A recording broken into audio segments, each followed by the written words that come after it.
Esto es lo que me faltaba. Rori, perfecto.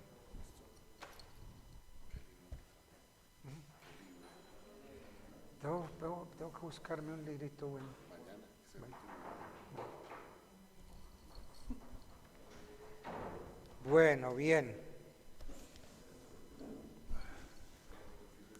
Este muchacho ya se encaramó y ya le hizo cositas ahí. Bueno, ok. Sigamos entonces con clases de cauciones.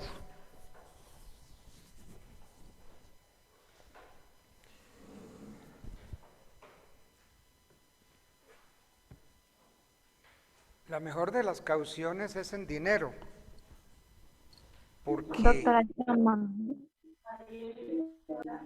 porque es la más sencilla en términos de trámite. Es la más fácil de hacer, incluso es la más fácil de ejecutar en caso necesario. Pero, aunque es la más sencilla, es la menos utilizada, porque puede resultar demasiado onerosa para la parte que presta la caución en dinero.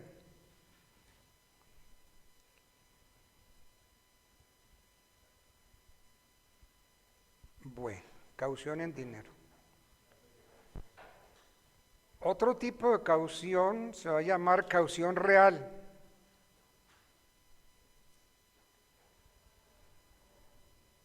Caución real que puede ser, como ya vimos, hipotecaria o prendaria.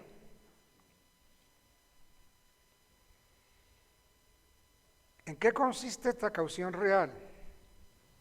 Consiste en garantizar con hipoteca o prenda el pago de los perjuicios que se puedan generar.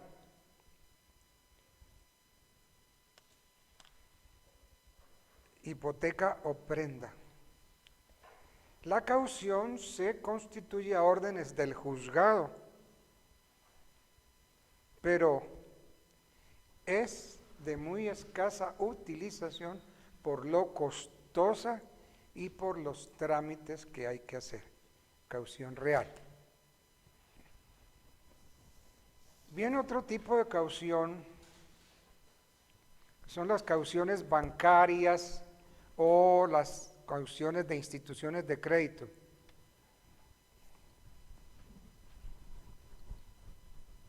¿Podría repetirlo, profesor? ¿Las bancarias y qué?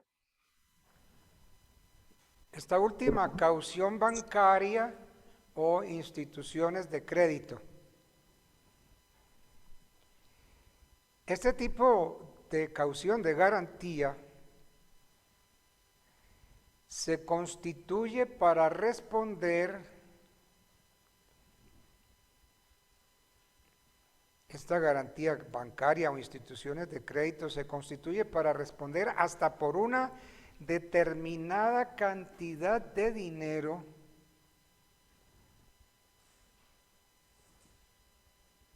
para el pago de perjuicios.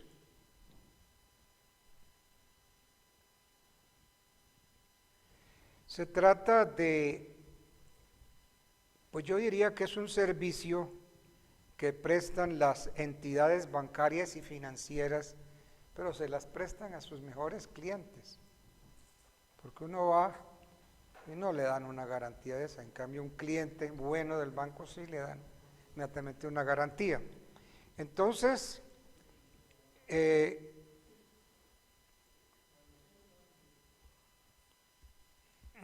se hace pues la garantía por una cantidad a la que se compromete el banco para pagar. Otra es caución mediante póliza judicial de compañía de seguros.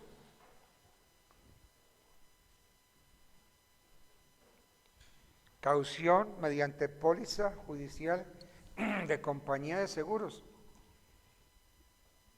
Los que tienen carro, los que tienen moto, necesitan sacar un SOAT. ¿SOAT qué es? Seguro obligatorio de accidentes de tránsito.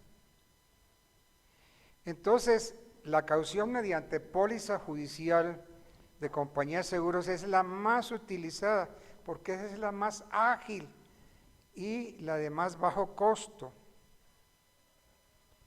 La aseguradora expide una póliza donde se compromete a pagar una suma determinada, se compromete a pagar hasta el valor asegurado los posibles perjuicios que puedan surgir.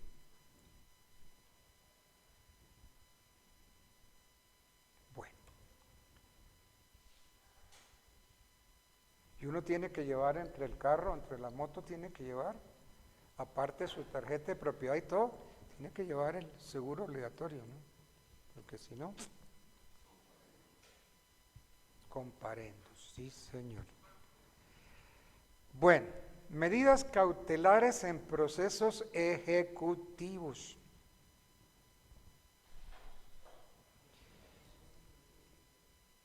¿Qué es proceso ejecutivo? ¿O qué es título ejecutivo? Perdón, ¿qué es título ejecutivo? Título ejecutivo es aquel en que figura una obligación expresa, clara y exigible a cargo de un cristiano, a cargo de una persona, a cargo de una persona. Entonces, si yo tengo un título ejecutivo, puedo iniciar un proceso ejecutivo. Entonces, mediante el proceso ejecutivo, se demanda el cumplimiento de obligaciones expresas, claras y exigibles.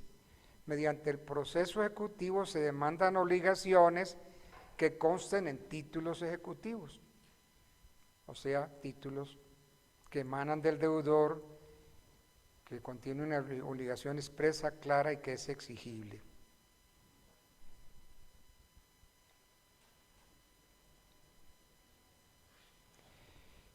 Entonces, en el proceso ejecutivo, con el título ejecutivo, procedemos a embargar, pues yo diría que casi todos los bienes.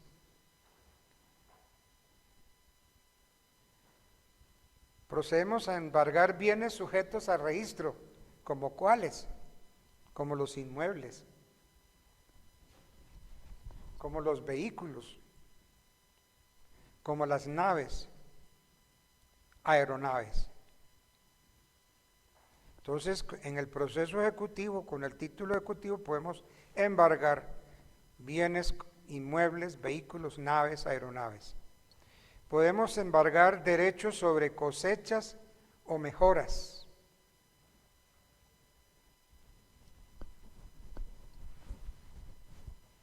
Podemos embargar bienes muebles, acciones de sociedades anónimas, podemos embargarlas,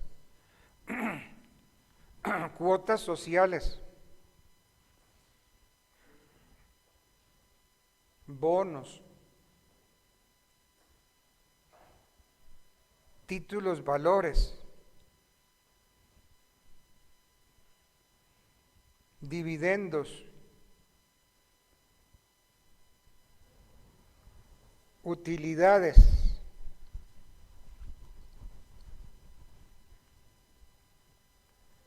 intereses, beneficios, sumas de dinero en efectivo,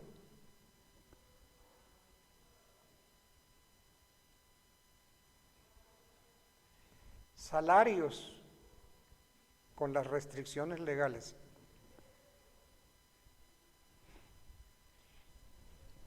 depósitos que se encuentren en cuentas corrientes o cuentas de ahorro,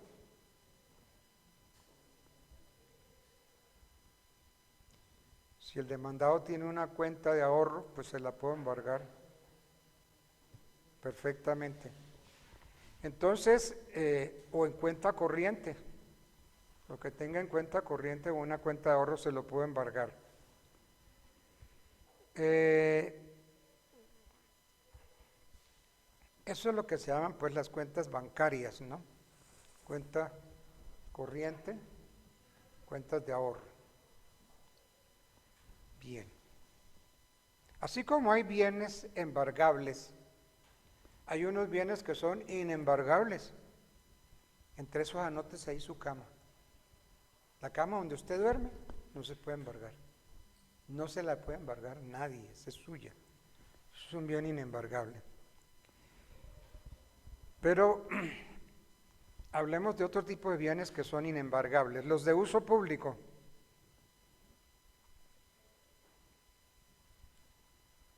Los destinados a un servicio público. Primero los de uso público.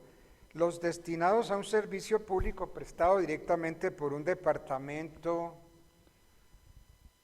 un distrito, un municipio o un establecimiento público.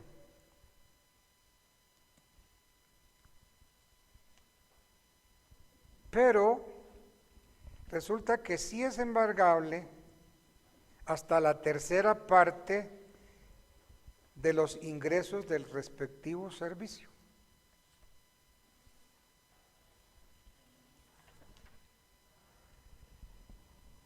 Inembargable las 2/3 partes de la renta bruta de los departamentos. Inembargable las 2/3 partes de la renta bruta de los departamentos, intendencias, comisarías.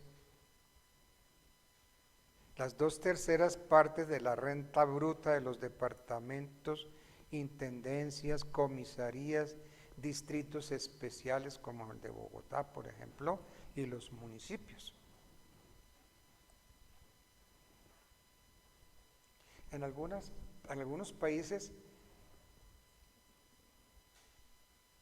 el distrito especial lo llaman distrito capital. Bogotá es un distrito especial, pero Bogotá debiera ser un distrito capital, ¿cierto? Sí, DC. Bueno,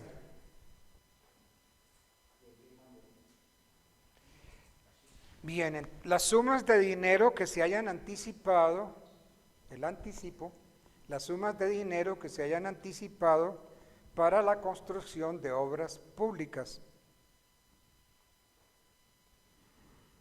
o que deban anticiparse por las entidades de derecho público o los contratistas de ellas, mientras no hubiere concluido su construcción.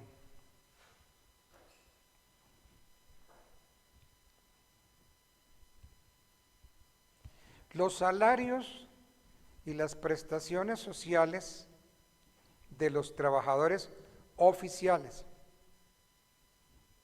pues también metan ahí particulares, porque los salarios y las prestaciones sociales de los trabajadores particulares son también inembargables, pero resultaría que son embargables hasta la proporción prevista en las leyes. Las condecoraciones y pergaminos recibidos por actos meritorios. Los uniformes y equipos de los militares.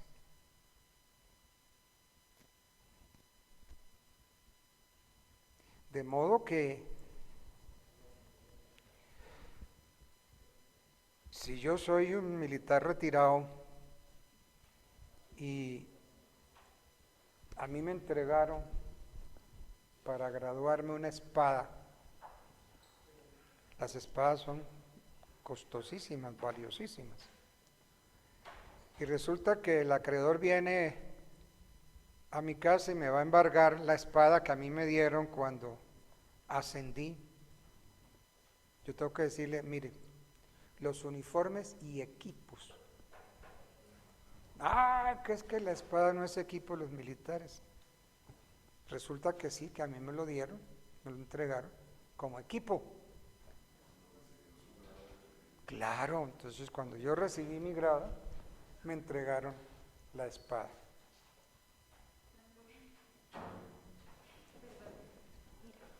No sé si te escribo acá 40%.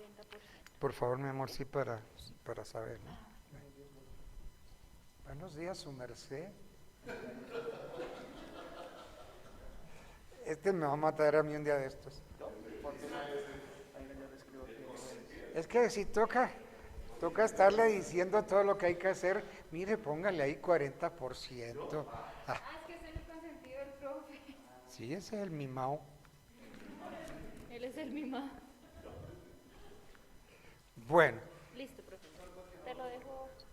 gracias, mi amor. Entonces tenemos los uniformes y equipos de los militares, incluyendo la espada con la cual yo ascendí. Los lugares y edificaciones destinados a cementerios o a enterramientos. Los bienes destinados al culto religioso. De modo que yo no puedo llegar a una iglesia a embargar tanto el copón con que tiene las hostias como el cáliz al que se le echa el vino. No puedo, porque son bienes destinados al culto religioso.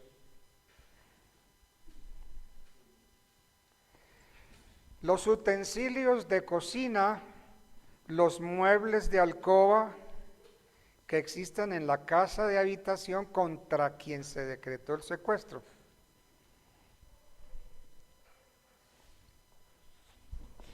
Tampoco se puede embargar lo que se llaman las ropas de familia. Pero aquí sí tiene uno que decirle, oiga, juez, ¿cuál es la ropa de familia que usted considera indispensable? Porque el juez dice, ropa de familia, sí, las faldas, las sandalias, los blue jeans, pero de pronto dice los cucos no, ¿cierto? Es que dice las ropas de familia que el juez considere indispensable, y resulta que si eso es una prenda indispensable. Bueno.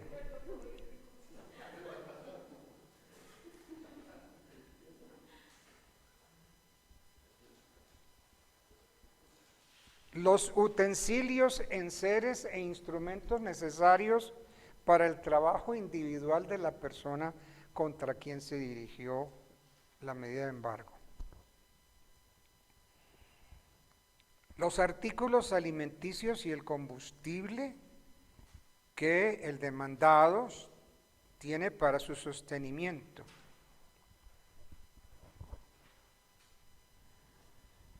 Los objetos que se posean fiduciariamente.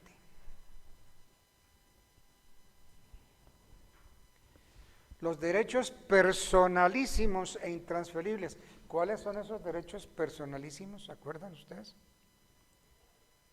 Personalísimos. Usufructo, uso, habitación. Personalísimos. Esos no son embargables. Su merced ya le puso. Ay, sí, muy juicioso el hombre. Sí, señor. Eso, muchas gracias. ¿Usted es de Santander? Sí, señor. De San Gil. Ay, San Gil. Uy, en San Gil hay unas arepitas más buenas. ¿A Santanderiana? Eso, y entonces, ¿qué espera para traer arepitas santanderiana? ¿Ah?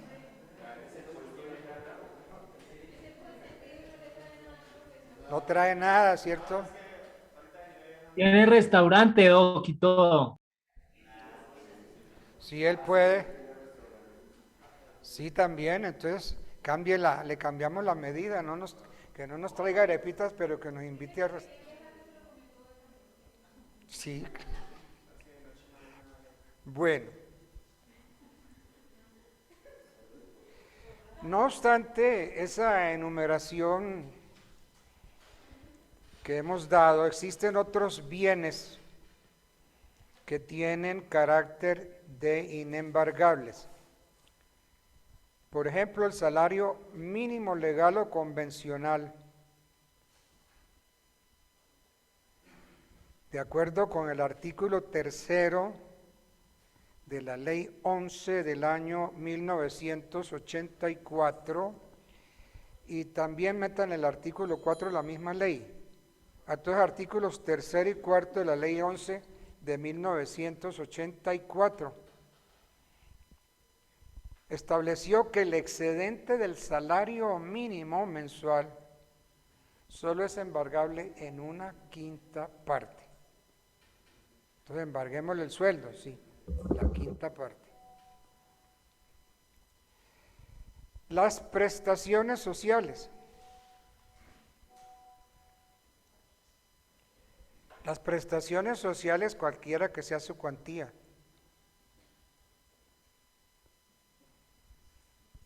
Los depósitos, como dije yo hace un rato, en las cuentas de ahorro, cuentas bancarias, cuentas de ahorro, las corporaciones,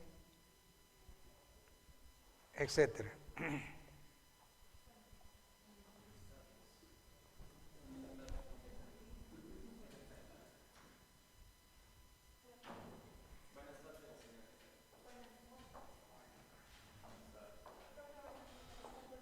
Buenos días.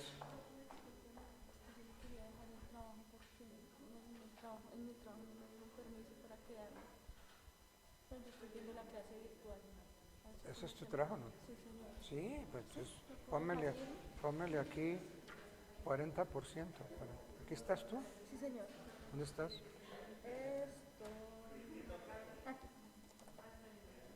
Mi lady. Entonces ponle 40%. Anótalo ahí para saber qué es el 40%. Bueno.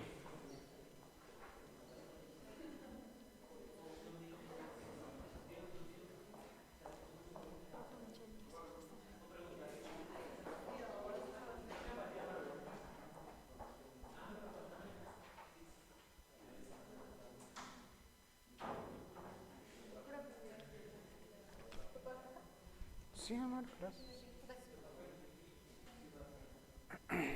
Bueno. La inscripción de la demanda se puede también presentar en otro tipo de procesos, por ejemplo, en el proceso de pertenencia, puede. La inscripción de la demanda se hace también en procesos de pertenencia, en procesos de deslinde y amojonamiento, en procesos de servidumbres, en procesos en expropiaciones y en divisorios, por ejemplo, la división de bienes comunes.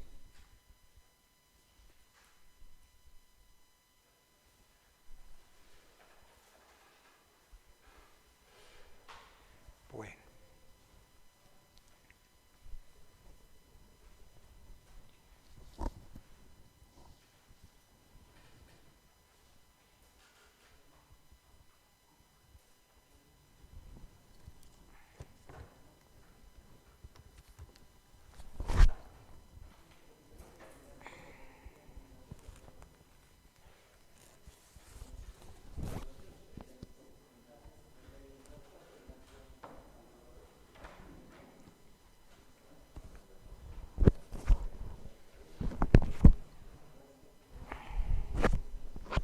Tenemos todavía media hora de trabajo.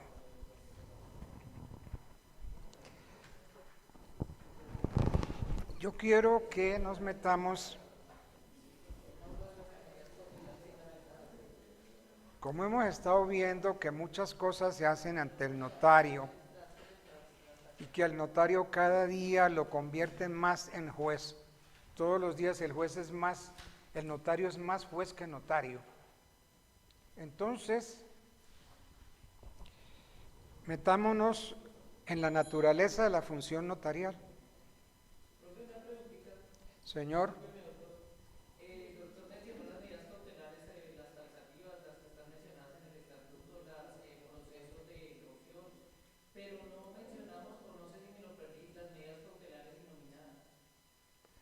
Ah, sí, esa es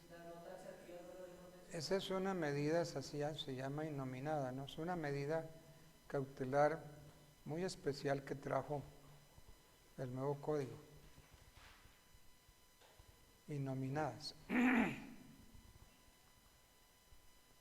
¿Sí? ¿Pero qué hay con la medida innominada?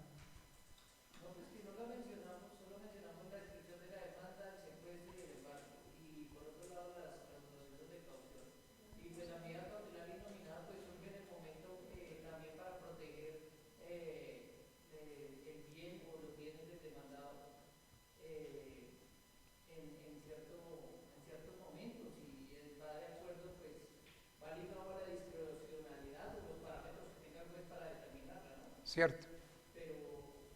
Esa es la medida, esa es. Bueno, naturaleza de la función notarial. El artículo primero de la Ley 29 de 1973, repito, artículo primero, Ley 29 de 1973, define el notariado como lo define, como un servicio público que se presta por los notarios e implica el ejercicio de la fe notarial. Es muy importante esto de la fe notarial.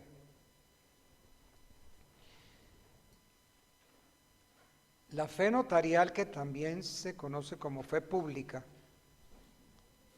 la fe pública o notarial, otorga plena autenticidad. La fe pública o notarial otorga plena autenticidad a las declaraciones emitidas ante el notario. Y no solamente ante las declaraciones emitidas ante el notario, sino a lo que el notario exprese respecto de los hechos que fueron percibidos por él.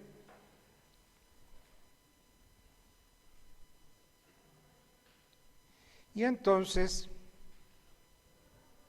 repitiendo pues, la fe pública o notarial otorga plena autenticidad a las declaraciones emitidas ante el notario y a lo que el notario exprese respecto de los hechos percibidos por él en el ejercicio de sus funciones.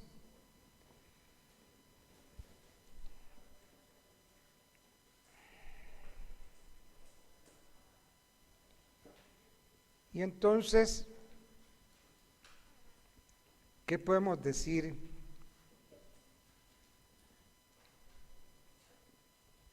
sobre la naturaleza de la función notarial?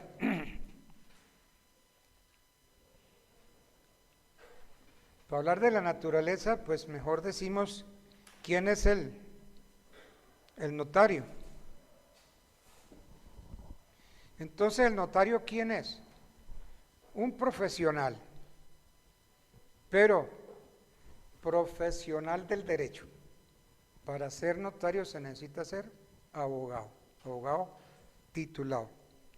Entonces, el profesional del derecho encargado de la función pública.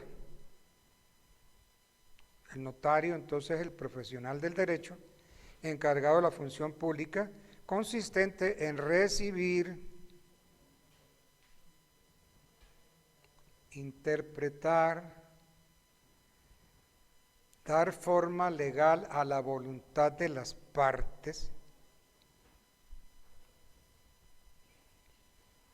redactando los instrumentos adecuados para ese fin y confiriéndoles la autenticidad. ¿Cuáles son los documentos que se hacen en las notarías? Se llaman escrituras públicas.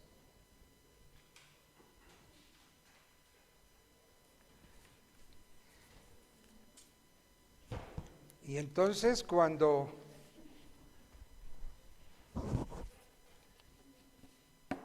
uno como abogado recomienda a las partes protocolizar un determinado instrumento, ¿qué le está recomendando a ese cristiano?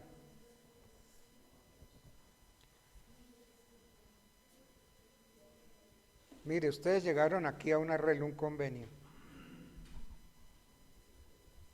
Protocolícenlo. ¿Qué es el protocolo de una notaría? ¿Qué sería el protocolo de una notaría?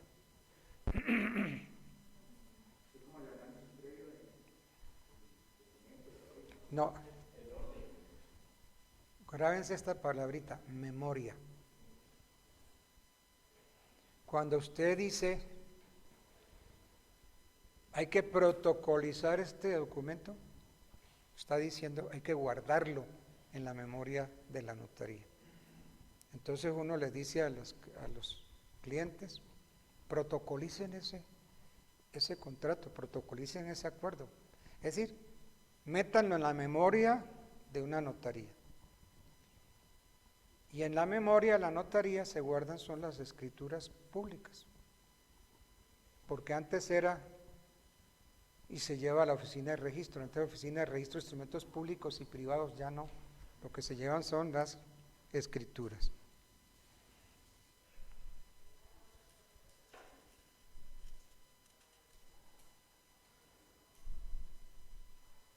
Entonces, la actividad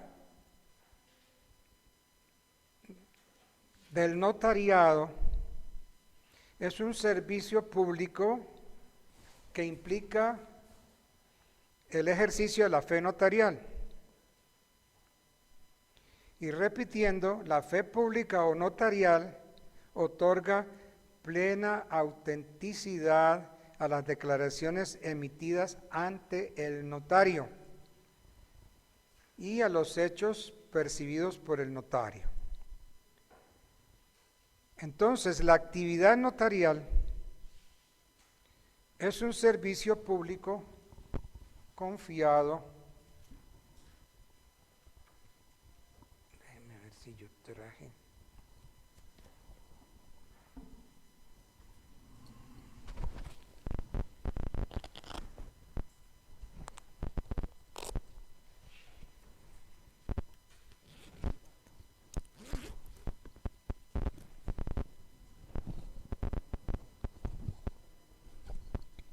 No, estoy en la olla. Ah, no, sí traje la Constitución, sí traje.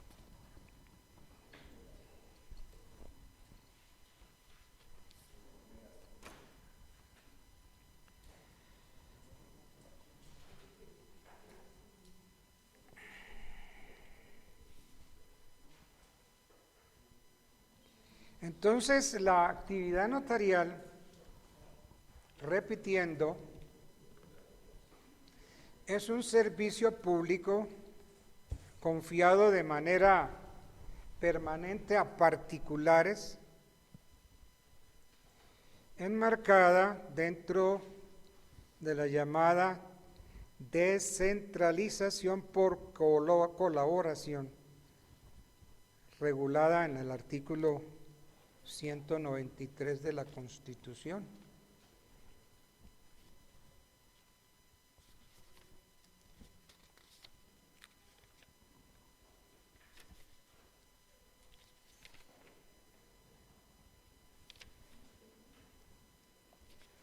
193, inciso tercero.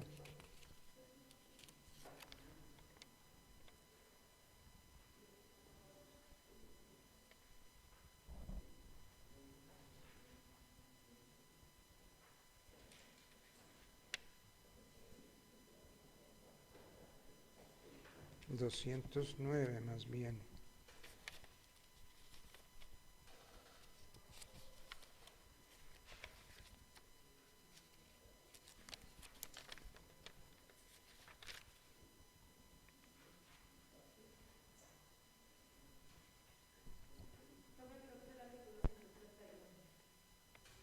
¿Cuál?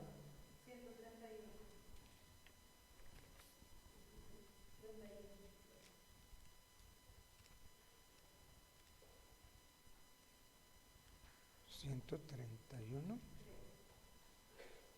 No.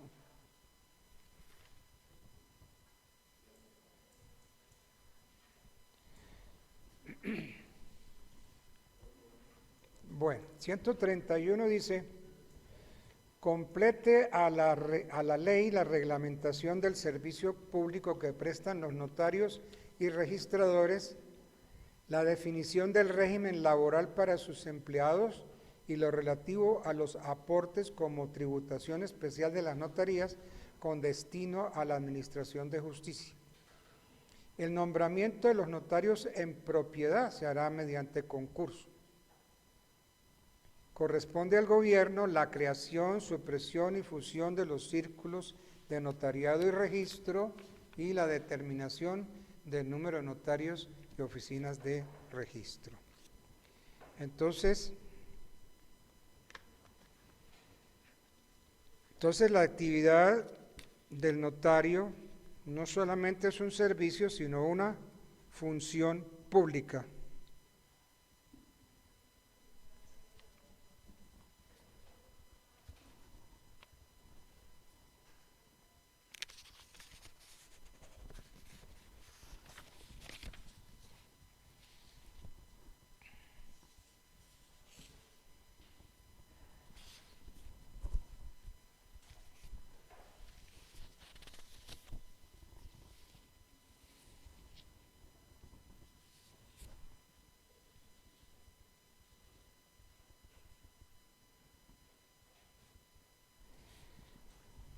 En Colombia, la doctrina y la jurisprudencia han calificado de forma uniforme, diría yo, el servicio notarial y lo han calificado como una función pública. Pero la Corte Suprema de Justicia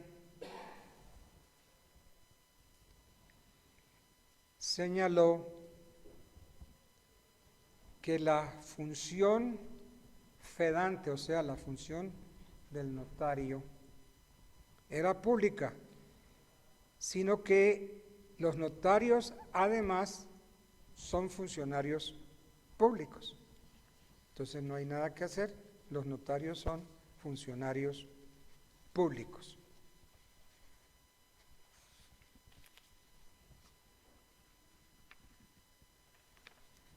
Entonces, ese calificativo funcionario público le corresponde porque ejerce una función delegada del Estado, ¿cuál es la de dar fe pública? Dar fe pública de los hechos y de los actos que conoce por razón de sus atribuciones legales.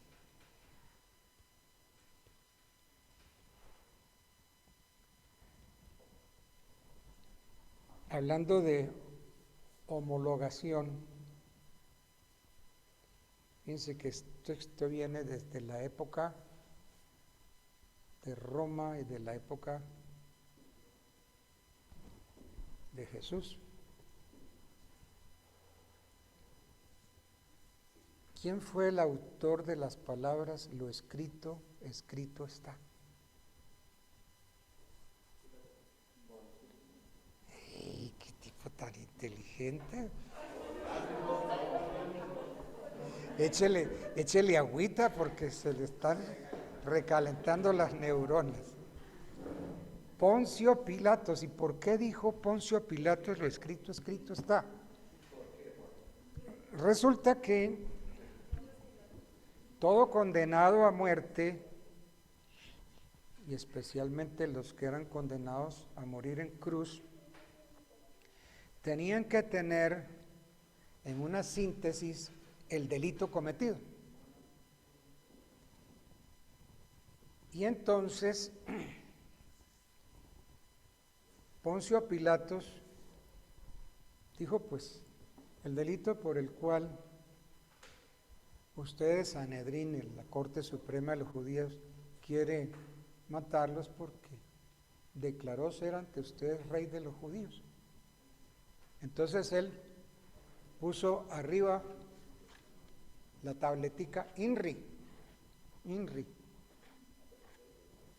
INRI es Jesus Nazarenus Rex Judici. Jesus Nazarenus Rex Judici. Jesús Nazareno, rey de los judíos. Y entonces los judíos llegaron donde Poncio Pilato le dijimos y le dijeron, no señor, cambie esa tablética que se llama patíbulo, cámbielo, porque ese loco, piojoso, andrajoso no es rey nuestro. Usted no puede poner que él es rey nuestro. Cambie eso. Entonces Poncio Pilato dijo, no señor, lo escrito está.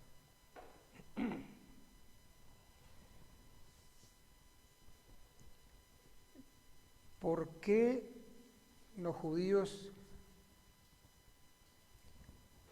llevaron a Jesús a Poncio Pilato para que fuera juzgado en un proceso ante Poncio Pilato? Porque el Sanedrín, que era el tribunal supremo de los judíos, no tenía la llamada jurisdicción de sangre, o sea que ellos no podían condenar a muerte a nadie. Entonces, en el proceso que se le hizo en el Sanedrín, sí lo condenaron a muerte. Los judíos lo condenaron a muerte. Pero no podían hacerla efectiva porque no tenían la llamada jurisdicción de sangre. Por eso entonces cuando quieren y pretenden que Pilato le inicie un proceso. Entonces cuando Pilato se lava las manos y dice, yo soy inocente de la sangre de este, a mí no me culpen de la sangre de este inocente, se lava las manos. Que en forma simbólica el cura cuando está oficiando misa se lava las manos, ¿lo han visto? Es que los que no van a misa. Tipo, ¿usted va a misa? ¿Ah? ¿Sí han visto que se lava las manos? Se lava las manos, como quien dice, yo soy inocente de la sangre de... ¿Por qué? Porque lo que se va a consagrar es el vino que se va a consagrar en la sangre. Entonces, el sacerdote se lava las manos, él es inocente de la sangre. Entonces, la consagración del vino en sangre y del pan en el cuerpo de Cristo. Y sobre eso sí que hay problema ahorita porque incluso los mismos sacerdotes no creen en eso. No creen en que se presenta la transustanciación, es decir, que el vino se convierte en sangre. Casi muchos sacerdotes no creen eso. Y es que es muy difícil, eso se lo traga uno por fe. Y entonces que el pan que se repartió se convierta en el cuerpo de Cristo, pues parece que eso fue lo que Cristo dijo, ¿no? Jesús dijo, tomen, beban el vino, beban mi sangre y coman mi cuerpo.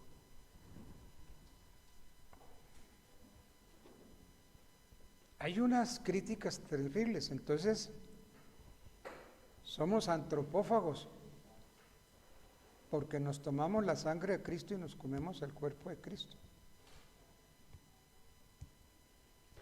Por eso es que hay muchos sacerdotes que no creen en la transustanciación.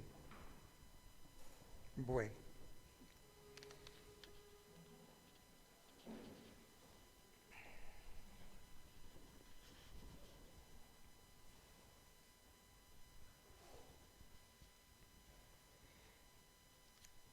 La Corte Suprema de Justicia, perdón, la Corte Constitucional, en sentencias C-212 de 2001, C-1508 del año 2000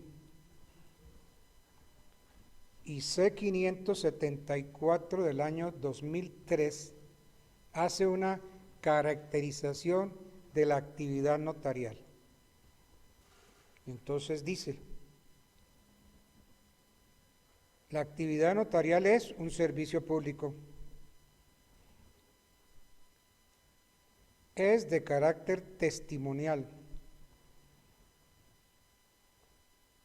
Apareja el ejercicio de una función pública.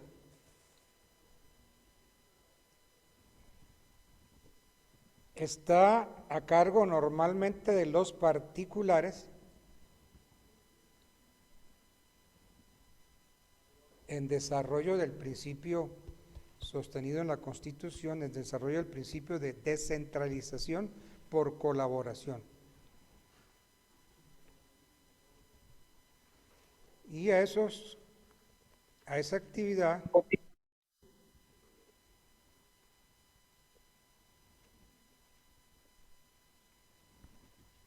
y a los notarios les da condición de autoridades.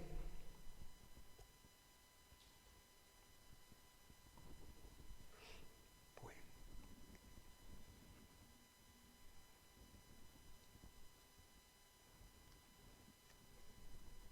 Entonces la actividad notarial se circunscribe dentro de la llamada descentralización por colaboración, de que trata, ¿cuál fue el artículo que dijimos? El 210 de la 131 de la Constitución.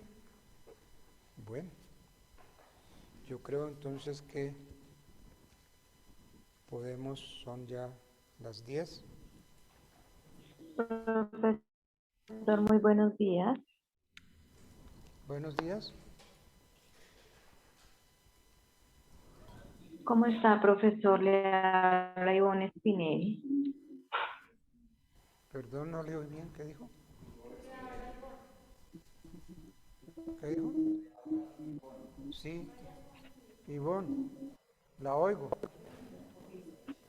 Habla Ivonne Spinelli. Profesor, disculpe, lo que pasa es que a mí no me dieron permiso en mi trabajo para ir hasta allá a llevarle el trabajo y yo lo envié con una de mis hijas.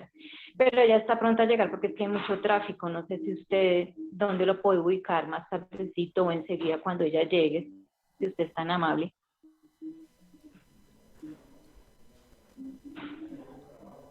Quede loco. Entonces, ¿qué pasa con el envío?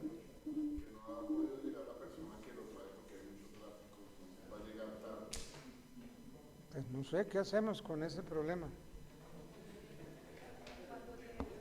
Bueno, ok.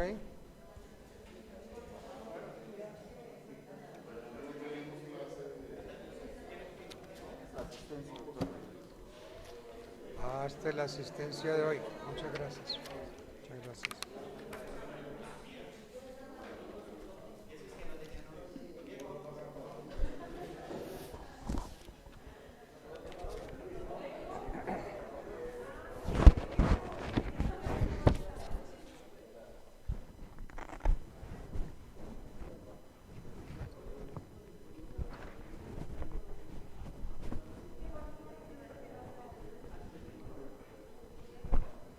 ¿Qué notarial aquí? Mañana el doctor no viene porque el doctor José Luis da todas las 4 clases para devolver las 2 horas que quedan. Ah, cierto, ¿no? Que no venga.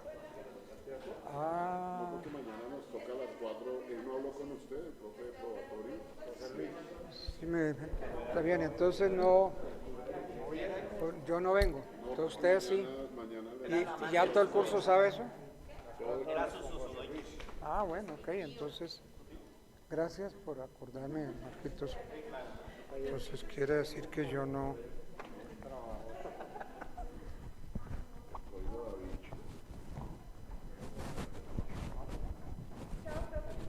Chao, Reina. ¿Y los libros también ahí? No, eso lo llevan acá. Pues me va a tocar a ver qué puedo echar ahí. Doctor, buen día, que esté muy bien. Bueno, entonces, echemos ese más gordo ahí. Sí. Este en la manita. Eso sí. Gracias. Perfecto. Las gafas sí van aquí entre el bolsillo.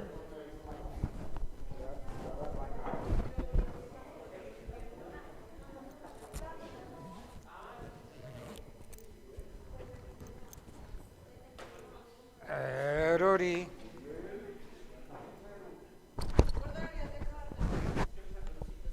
Nos quitamos el micrófono.